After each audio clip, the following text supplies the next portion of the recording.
So good afternoon, everyone, and thank you for joining us for today's webinar on the State Safety Oversight Reporting Tool, also known as the SSOR. Next slide, please. My name is Maisha Stephanie, and I am a program analyst with TSO 21. Today, I'll be joined by my colleague, John Chisholm, and we're both with the Office of Safety Oversight and Compliance. I'm very excited to review the SSOR tool with you today. Please note that we would like to answer any questions that you have about the SSOR. So throughout today's webinar, we encourage you to enter those questions into the chat pod, and we will answer those at the end of the webinar. We have set aside some time at the end of our session today to provide answers to those questions that we have received from the registration forms you submitted and also through the Q&A pod. So thank you again for joining, and let's go ahead and get started. Next slide, please.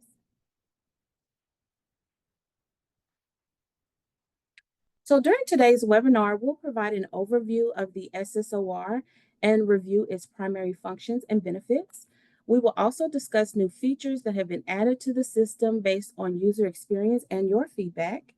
We will discuss the different areas, also known as modules of the SSOR, and the features of each.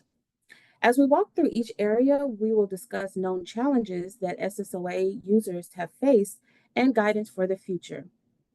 We will discuss the relationship between the NTD and the SSOR and options for gaining additional NTD data access. Then we will review the requirements for reporting modes and engineering through the SSOR. And then finally, we will conclude the webinar with the Q&A session where we will answer questions that have been submitted throughout the webinar. Next slide, please. So let's begin. The SSOR system was created to satisfy the federal requirement under 49 CFR Part 674.39, which states that each SSOA must submit an annual report to FTA by March 15th.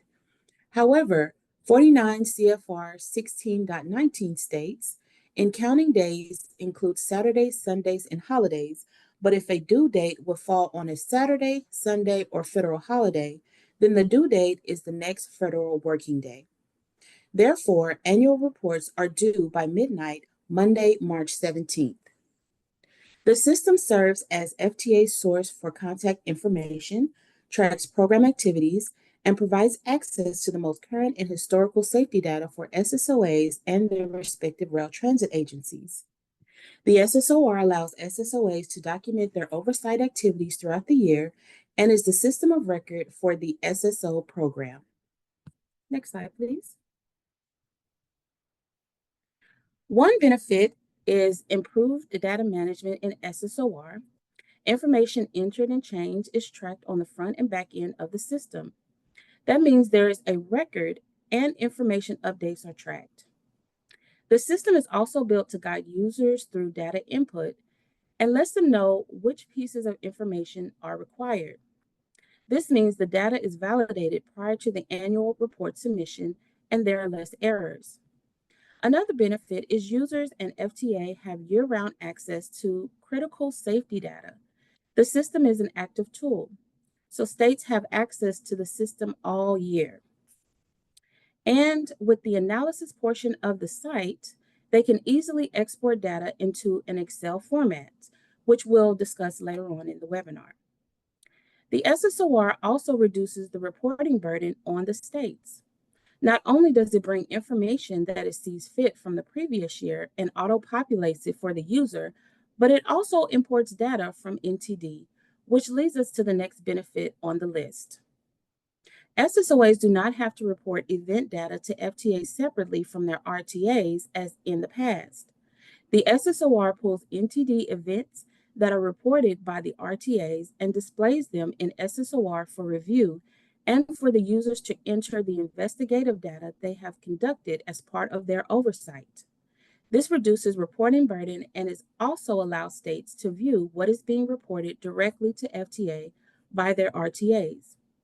Another benefit of SSOR is that FTA and the SSOAs can coordinate within the system to validate the safety data. Issues can be created and closed, and comments can be entered. Users can review and coordinate within the system to ensure the information is accurate and meets reporting requirements. Next slide, please. We have experienced success and some challenges with this reporting system. These include both technical issues and needs for additional guidance to help SSOAs complete the annual reporting process. This will be discussed further during the webinar when we cover the modules. With that in mind, the SSOR team is dedicated to adding enhancements and new features to the system to help users have a better experience. First, we've updated and continue to update our frequently asked questions module within SSOR to help share useful answers with the SSO community. We have dedicated SSOR inbox to support rapid review and response to your SSOR related questions, and that is FTA SSOR support at dot.gov. We have established the ability for SSOAs to request a one-on-one session with SSOR technical support staff to help make your reporting as easy and efficient as possible. Also, we've added and updated several help documents to the homepage, including the SSOR user manual and quick start guide. These are just some of the many features that have been added. Next slide, please. And now it's time for a quick polling question. So the question is, for reporting, policy, and NTD/event threshold questions, or to schedule a one-on-one session, what email address should you contact? Is it A, fta.ssor.help@dot.gov, B, fta.ithelpdesk@dot.gov, or C, FTA SSOR support at dot.gov? We'll give everyone about 60 seconds to answer.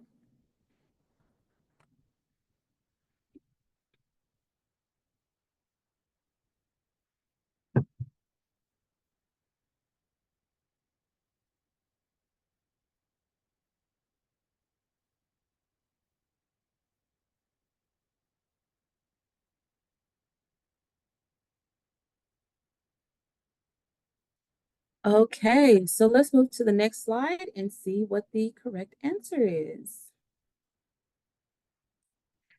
All right, that is correct. The email address to use for all these types of questions is C, SSOR support. Please note that the other two email addresses go to FTA IT departments. To reach the SSOR team, please use FTA SSOR support at dot.gov, and we can assist you with all your SSOR reporting questions. Great job, everyone. Next slide, please. Now let's take a look at the SSOR homepage.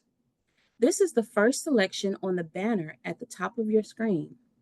Along with Home, a user's choices are Agency Management, Analysis, and Quick Add. Next slide, please. When a user logs in the SSOR, the first thing they will see is their My Safety home screen. This page includes lots of useful information and links at a glance for users. You can easily access your pending items, and you have a dashboard of information that is there for your quick reference to many parts of the system. There are also links on the top right-hand side that can assist you with the system and its requirements. Next slide, please. Now let's go into a different page, or also known as modules, that are the Agency Management tab. To reach these pages, users navigate from their home page to Agency Management on the blue ribbon at the top, and then to their respective profile module. We're going to walk through each of these modules today to provide a review of required information.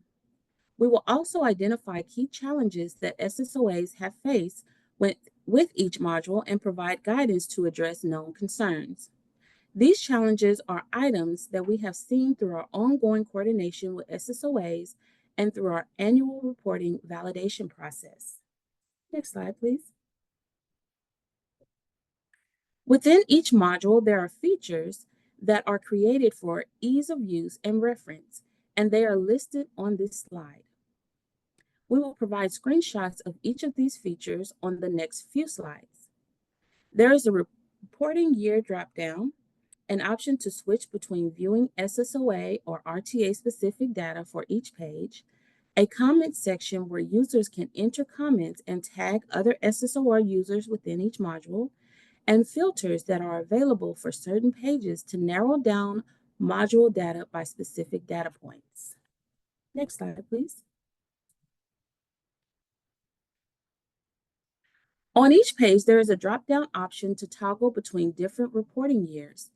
This makes it easy to go back and refer to previous reporting years when you want to compare data. You can find this at the top right-hand side of your modules. There is also a drop-down option to view your SSOA's information, then the specific information for each of your designated RTAs. This drop-down is called Currently Viewing, and it is also located at the top right-hand side of your page. For example, if you are Arizona DOT looking for your contact module for the 2024 report year, but you want to look at the contacts that your agency reported in 2022 for one of your RTAs, you would first select the report year dropdown and select 2022. Then you would select the currently viewing dropdown and select the RTA. 14, next slide, please. There is a comments feature which allows users and FTA to input areas of concern. You can also tag users in the comments, which will send them a notification email letting them know that they have been tagged in that specific comment in SSOR. This is a useful way to notify a member of your own team or a specific individual at FTA about a certain comment. Next slide, please. The filters are available on all modules except the profile page. The filters allow users to filter down data they want to view. For example, you can filter by mode, status, ID numbers, and so on. The first filter screenshot is for Contacts module. Next slide, please. There are the filter options for the CAP module. Next slide. And last, this shows what you can filter when you are on the events page. Now it's time for another polling question. With March 15th falling on a Saturday this year, what day is the 2024 SSOR annual report submission deadline? Is it A, Friday, March 14th, B, Saturday, March 15th, C, Sunday, March 16th, or D, Monday, March 17th? Next slide, please. So the correct answer is D, Monday, March 17th. Although 49 CFR 674.39 states SSOAs must submit an annual report by March 15th annually to FTA, safety data must be submitted electronically through a reporting system specified by the FTA. FTA leadership has determined we will be operating in accordance with 49 CFR 16.19 that states, in counting days includes Saturdays, Sundays, and holidays, but if a due date will fall on a Saturday, Sunday, or federal holiday, then the due date is the next federal working day. Therefore, annual reports are due by Monday, March 17th.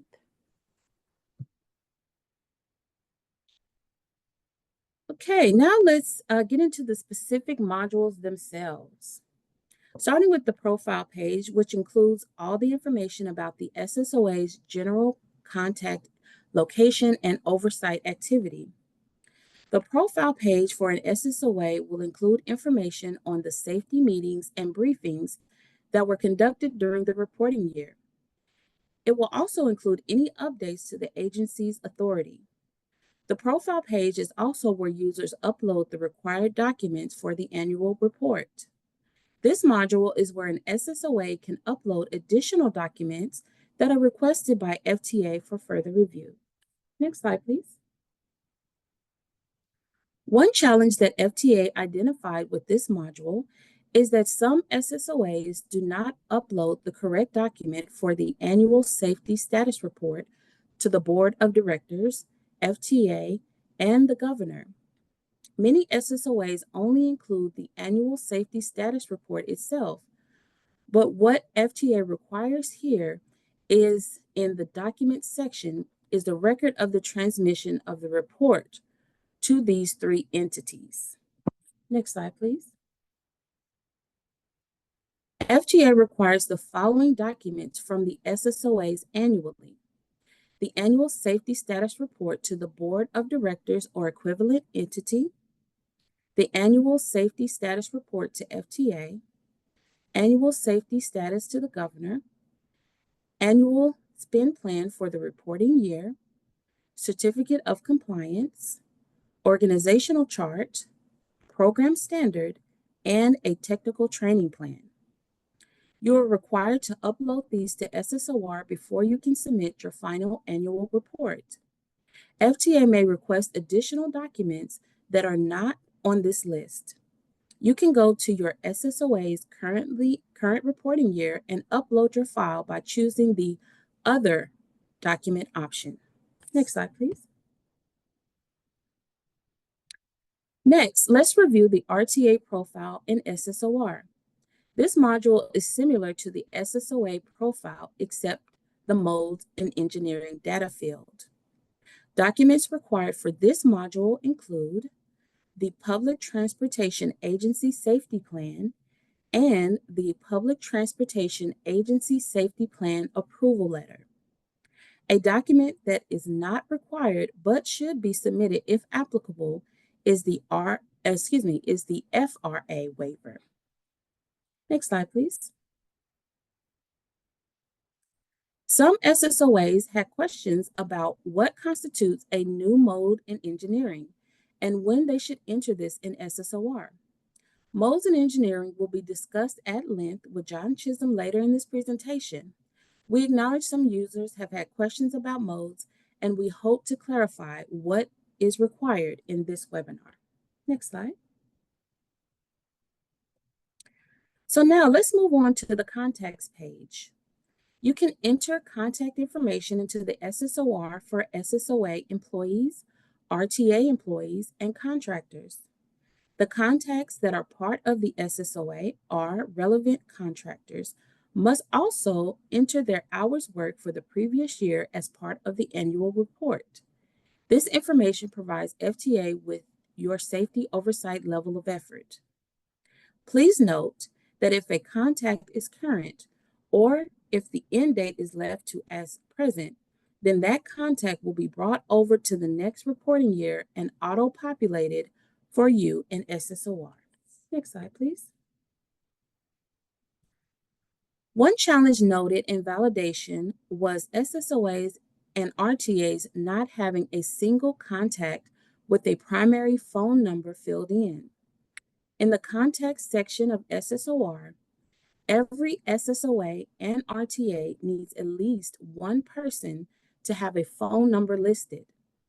Another challenge from the contact section is some agencies have either zero or multiple people listed with the contact type of SSOA primary, safety primary, and CEO. Each SSOA is required to have only one active contact listed as the SSOA primary.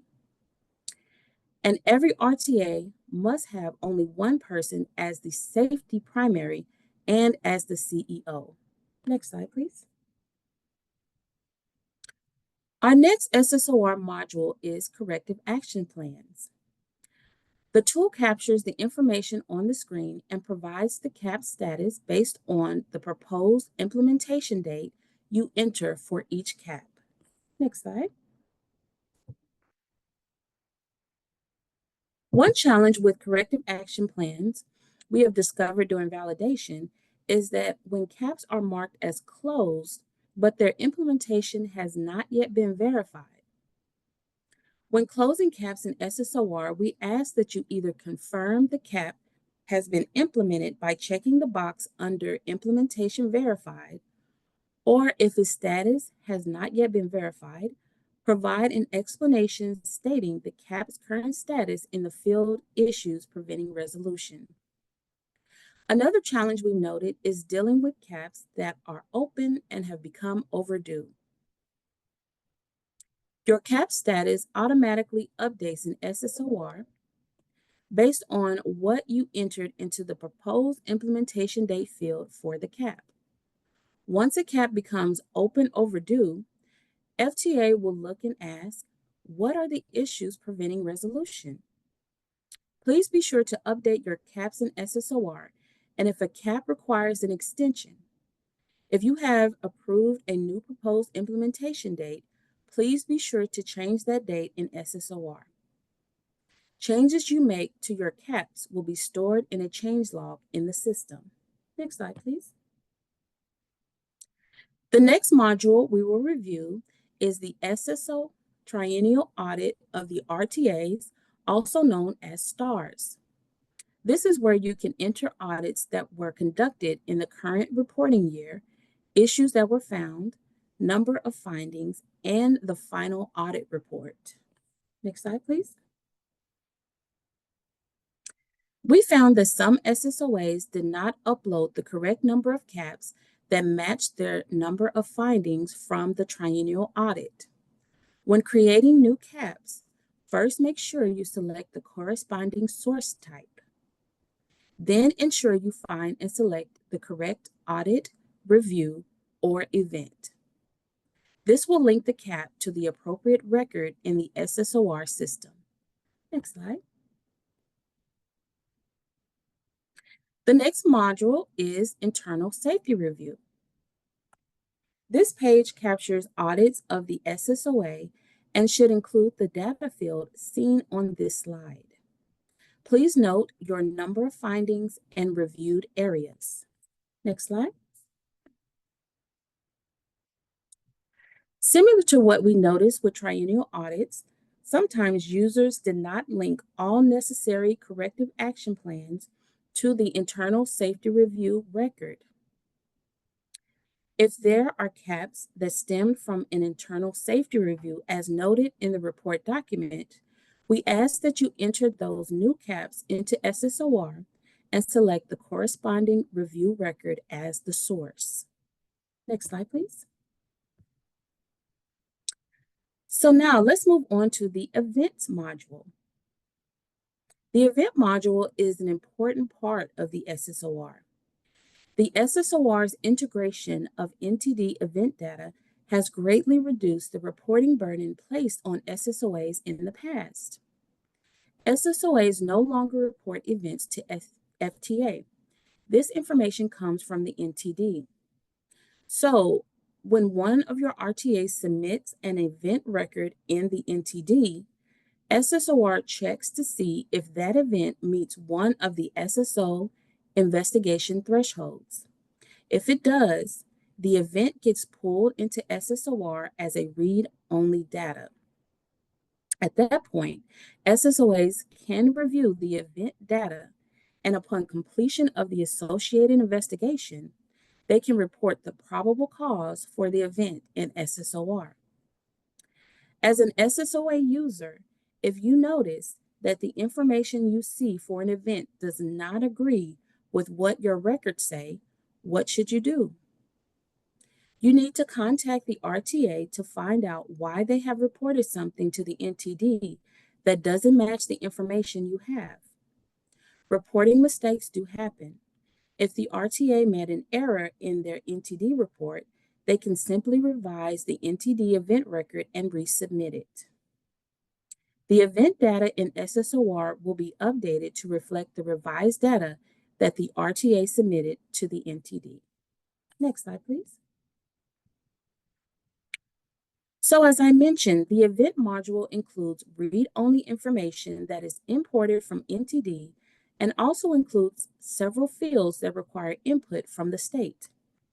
The SSOA input include the SSOA ID, whether a 2-hour notification was provided to the SSOA, the probable cause, who investigated the event, whether or not the investigation was reviewed and adopted by the SSOA, and the investigation report.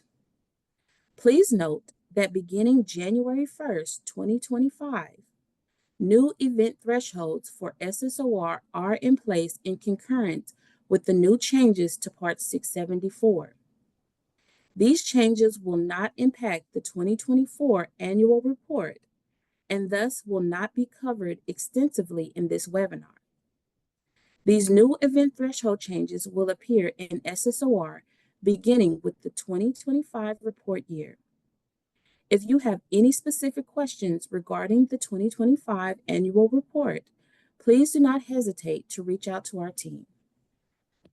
And now, next slide, please. It's time for another polling question. True or false? Event probable cause data comes directly from the NTD and is read-only.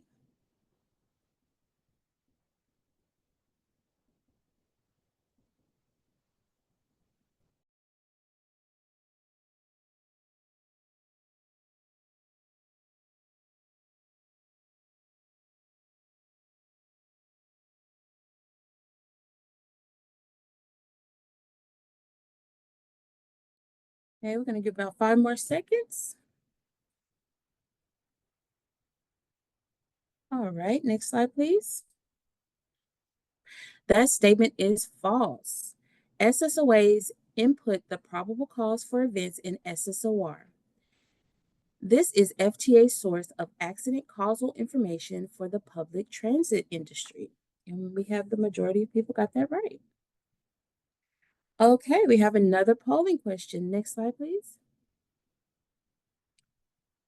For our final polling question of this webinar, when do the new event threshold changes go into effect? Is it A, report year 2024, B, report year 2025, or C, never?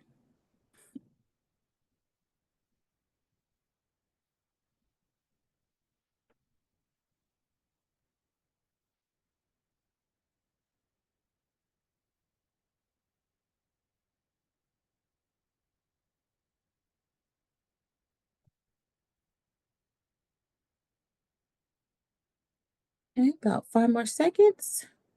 Next slide for the answer. Oh, 92% of you got that right. The correct answer is B, report year 2025.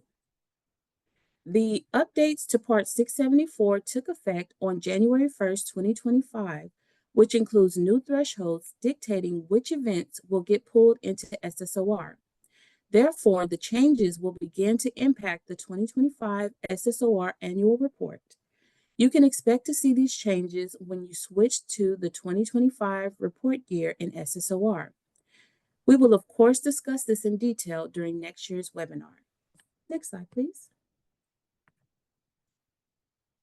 When you view your event for a report year, you will be able to see the NTD ID, reporter mode ID, agency, event date and time, the NTD reported event type, the mode, and the NTD description of the event. You will also be able to see how many fatalities and injuries occurred. You must then select the edit icon to go into the event and input your safety oversight data. Next slide, please. This is what users see when they edit the investigation data for an event. Again, if you notice a discrepancy between what is shown in the NTD event information and the sections below, please contact your RTA and coordinate with them to determine if they need to update their event record in the NTD. In NTD, once they edit a record and click Submit, the data will be automatically updated in SSOR to match. Next slide, please. Once again, like what we have noticed with triennial audits and internal safety reviews, sometimes users did not link all necessary corrective action plans to event records in SSOR. If there are caps that stem from an event as noted in the investigation report, We ask that you enter those new caps in SSOR and select the corresponding event record as the source. Next slide. Moving on to the issues module. All previous years of SSOR annual reports includes issues that were created, approved, and closed by FTA during the validation phase. FTA will continue to validate the annual reports and create issues for future annual reports, and these issues will remain in the system as a record. Next slide. Some SSORs have expressed confusion over some of the issues that get created during the annual report validation and what is expected of them to resolve these issues. One enhancement to the SSOR system is that now the validation team can send personalized messages that gets included in the automated emails that are sent out to the SSOA when new issues get released. These messages will help explain the validation issues and how to resolve them. As always, please reach out to the SSOR support team via FTA SSOR support at dlt.gov for any questions or assistance. Next slide, please. When an SSOA submits their annual report, the FTA validation team will have 90 days to validate the information and create issues. The SSOAs can then review and address these issues with the validation team. Typically, FTA allows 5 days to address an issue once it's submitted to an agency for review. Some of you may have been involved with an effort to update probable cause information for events over the past years. Previously, SSOAs were not given the opportunity to update probable cause data for event investigations that may not have been completed by the March 15th reporting deadline. FTA will continue to allow SSOAs the opportunity to report calls for incomplete or pending investigation results through ongoing coordination at routine monitoring calls and through the release of issues in SSOR. We appreciate everyone's effort to continue to update the past probable cause data, and we look forward to a more flexible validation process. Next slide, please. Now, let's move on to the discrepancies part of the SSOR. This module is provided to SSOA users as a tool to help you coordinate with your RTAs regarding event data. You can think of this as a checklist or a notepad tool for recording questions or concerns you may have with RTA event data as reported to the NTD. You are not required to use this module. It is only offered as a tool to support your oversight activity. Next slide, please. Now let's move on to the analysis page. SSOR users can also use the analysis portion of the system to filter, view, or export data. Next slide. After you pick the module and filter for what you want to see, you can export information into an Excel template from this system by selecting Export. This button can be found on the bottom left-hand corner of each analysis page. When you export your data, you will receive an email with a link to the file that you can download to your computer. Users have 24 hours to access this link and download it before it expires. If this happens to you, you can always export the information again. Next slide, please. A useful feature in the analysis module is that for CAPs and events, users can select Switch to Graph View, and the system will generate either a stacked bar chart, or line chart of the data selected. Next slide, please. Next, we will address feedback we received from some users who wanted additional access to their RTA's NTD data that is not captured in SSOR per Part 674.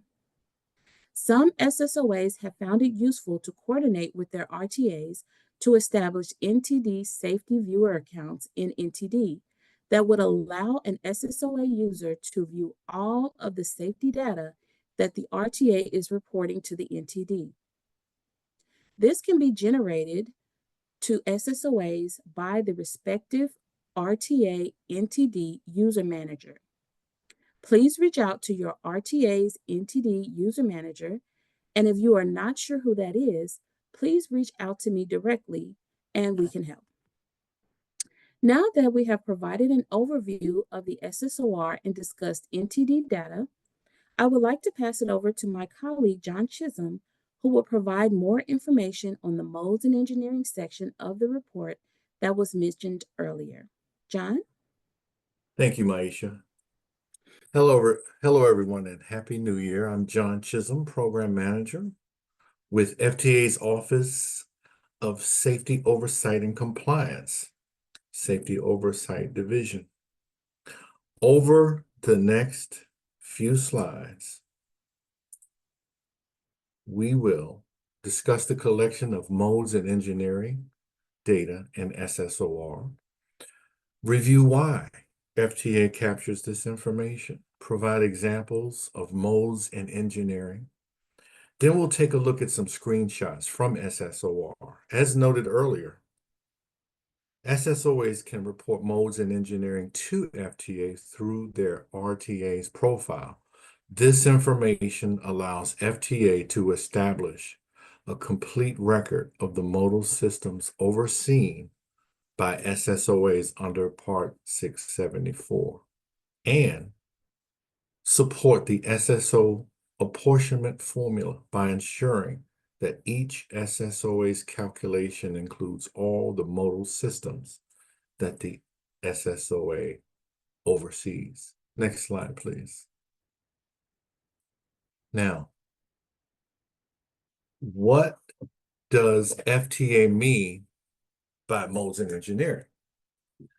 SSOAs should report a mode in engineering if one of their RTAs is developing a new modal system that is in the engineering or construction phase.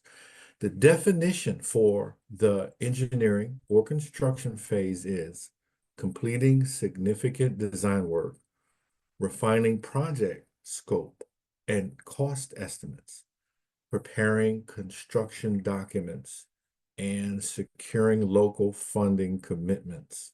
For federally funded systems, FTA uses the National Environment Policy Act, or NEPA, approval date as the start of engineering and construction. SSOR only includes a mode in engineering if the new system will be reported to the NTD as a distinct mode when operational. The NTD has separate records for directly operated modes and purchased transportation or contracted modes. This means that an agency with an existing light rail system that is directly operated is building a separate light rail system that will be operated by a contractor would be a new mode in engineering.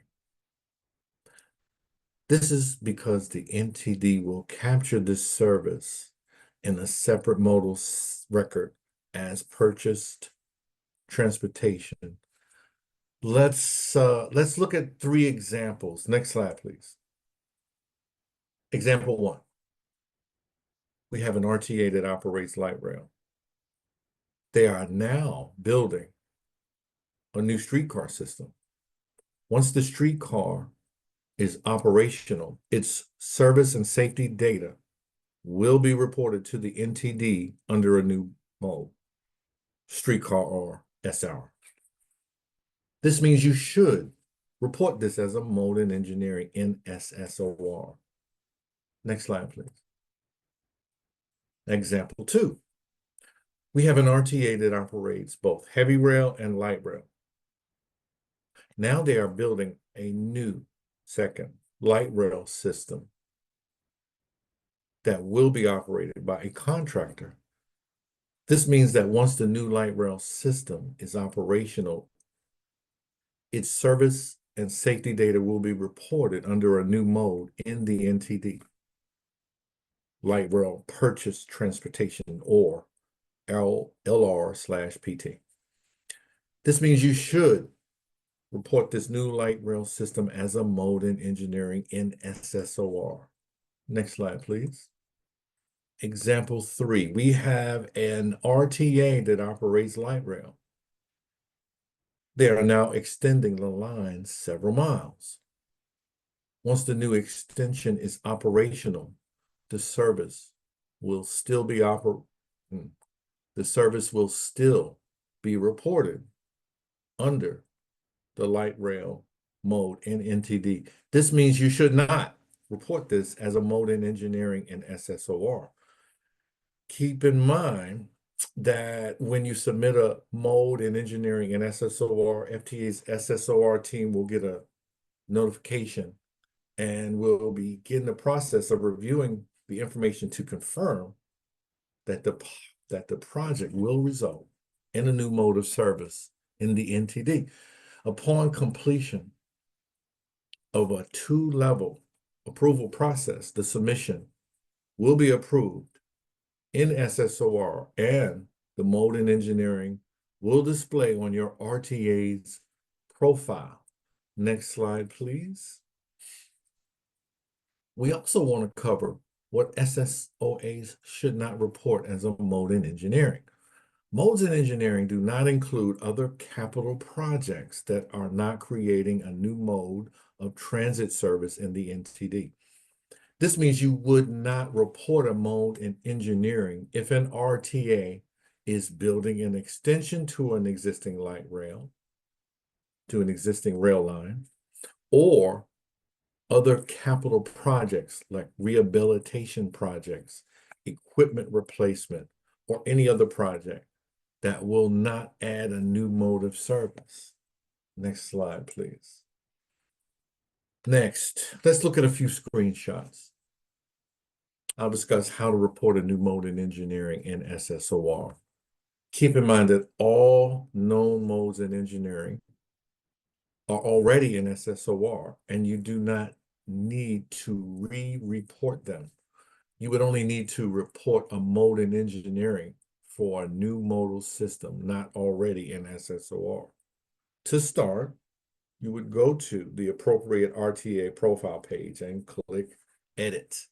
Next slide, please. Next, select the additional provisional mode in engineering link. Next slide, please. Then you enter the information requested, including the mode, project name, planned revenue service date, and if federally funded, whether NEPA approval was obtained and when. If the project is not federally funded and there is no NEPA approval, you can enter the criteria your SSOA used to determine that this new modal system is in the engineering and construction phase. After entering the information, you click Submit at the top of the screen to send your information to FTA for its review and approval. Next slide, please. Users can also access their modes in engineering by selecting Request Management from their My Safety home page. Next slide, and Maisha, I'll turn it back over to you. All right. Thank you, John. We hope that you found the information presented in this webinar useful. If you have any additional questions, please see the contact information on the screen. Please note our FTA SSOR support email address, where our team can most quickly respond to your SSOR questions.